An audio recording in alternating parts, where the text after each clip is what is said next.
Dear colleague, dear friend, it's my first time to this country, which give me a great impression. I think, yeah, I'm so glad to present my ideas on this great topic.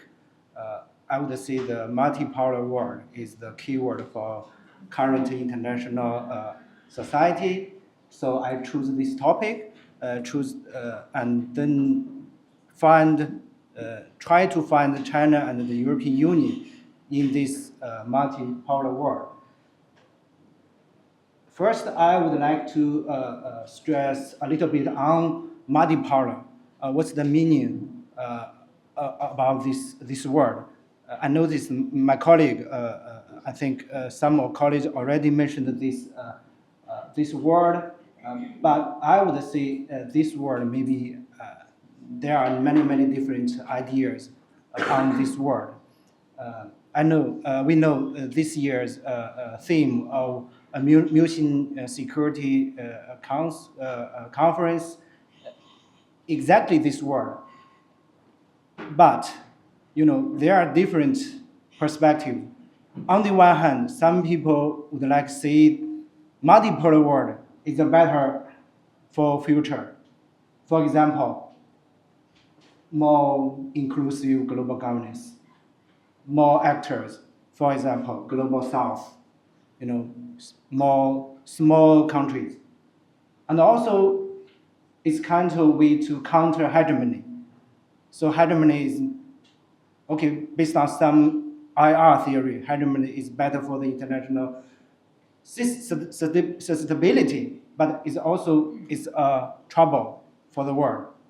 So also, on the other hand, pessimistic perspective about this world. I think most European countries or researchers think multipolar world maybe dated back to 100 years ago, like First World War. During that period, there are many countries, different countries, they have war, so lead to the First World War or the Second World War. So this kind of idea leads to this pessimistic perspective, disorder, the risk disorder, or the conflict. Or, the multipolar world means, the lack influence of the G7 or, other big countries. This is two main, perspectives. But there are also different perspectives. For example, my colleague mentioned, structure. That means the power distribution. This is mainly about material power. So that's like pools or, the numbers. But on the other hand, there are also the other dimension. I would say the norms, the influence. So based on this perspective, I would say the European Union or African Union or ASEAN may be one major power in this world. So that's also another different ideas on multipolar. Also, there are another different ideas on the multipolar. For example, the international level. So my colleague Professor Kung also mentioned unipolar, bipolar, or many numbers we can add to the multipolar. Or we would see the internal level. Inside one society, there may be the pools, the populism or something like that. There are two paths. I would say the polarization, especially in Europe right now. On Sunday, the Poland election, the two leaders, the votes are close. Yeah. So this is my perspective on multipolar. Based on this,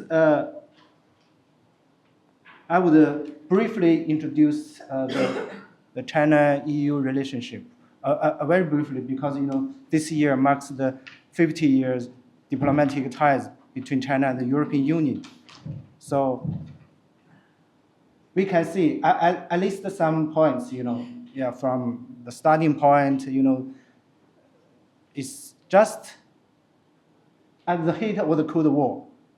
Yeah, and in 2003, the two sides build the comprehensive strategic partnership, and also you can find the economy from 0 to really high, close to United States or ASEAN, the second largest trade partner. Also, we have many platforms. For example, in July we will see the China-EU summit, maybe in China. Also, plus this summit, we can find some high-level dialogues, strategic, economy, people-to-people, digital, also the green, yeah. This is the brief history, but we can find some new characteristics. For example, on the one hand, we stress China-EU relationship is important, but now it's more complicated. I would say there are three levels. First, as Professor Feng mentioned, we have the EU level, we have the 27 member states, also we have the regional level or city level. And also we have pro-EU countries or people. And we also have the populism party or people. We also have EU's three positioning: partnership, competitor, rival. So it's really complicated. Let's go to my third point. They are so complicated, and now the world is changing. So what should we find the logic between China and the European relationship? I would say there are two logic. First one is the external level. In China, not only in China, but also in the Europe or the world, most researchers think China-EU relationship is kind of part of China-EU relationship. That means the United States affect China-EU relationship too much. I think there are a large group people think this way. Also, the Russian factor, the conflict between Russia and Ukraine in 2022, it affects the China-EU relationship. I would say those are external pressures, troubled China-EU relationship. On the other hand, I would say we should find the internal or intrinsic motivations between China and the EU relationship. I think the number one is the stability of Chinese policy towards Europe or the European Union. As Professor Feng also mentioned, we regard Europe as an important pool in a multipolar world. I think this is also our leadership in China mentioned this as well. We firmly supported the European integration and backed the EU pursuit of strategic autonomy. And we also view Europe as one force, very important force. We have the labels, to find ways to improve the China-EU relationship and improve the whole world. For example, China and Europe as two major forces in building a multipolar world. And also, for example, the markets, the civilization, yeah. And also from my perspective, I think the European Union has its own, strength. For example, pursue multilateralism, or the European Union is one peaceful project. And the European Union is a normative power. But now the misperception between China and Europe is getting large. And my fourth, the final points. There are 4 points in this section, I would say there are several points we would find a common ground between China and Europe relationship. First is knowledge. Knowledge not only about the students, but also researchers, or, as well as politicians. You know, the Europe side would like find the right, the exact perception about China. The European Union level, the German level, you know, the member states want to find what's the real perception about China. But also from Chinese side, we also would like to know what's the European Union's real thinking. But now I think there is a period of adjustment and learning.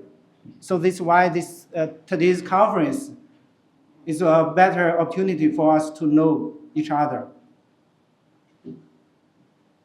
Secondly, the trust. When we talked with the European researchers or think tank people, they always say lack of trust or something. But I think the problem is the lack of the willingness to know each other.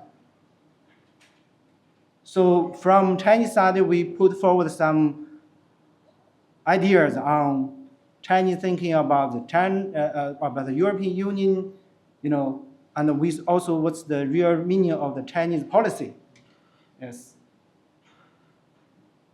But still, we need to talk and communicate. And my third point is about the approach, how to build the multipolar world. I think the word unequal and orderly multipolar world is the Chinese government's position.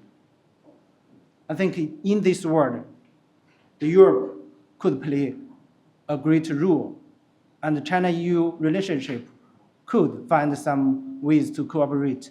For example, the Global Security Initiative. I read between the lines of the Global Security Initiative. You know, they mentioned many about, for example, African Union, the ASEAN, or some regional organizations. I think this is the common ground for China and Europe. You know, the European Union or the European integration is the model. And my last point is the co-evolution. This is Kissinger's word. So I hope China and Europe could be a co-evolution relationship. It means China development, for example, peaceful development, power alleviation, climate change or something like, and the European side put forward the European integration, and then find the common ground between China and Europe relationship. So no protectionism, no sphere of influence, no white bag logic. And then the final point is build a future, not only based on the interest, but also about the shared responsibilities. So it could be better way to cooperate and build a multi-world. That is my presentation. Thank you all.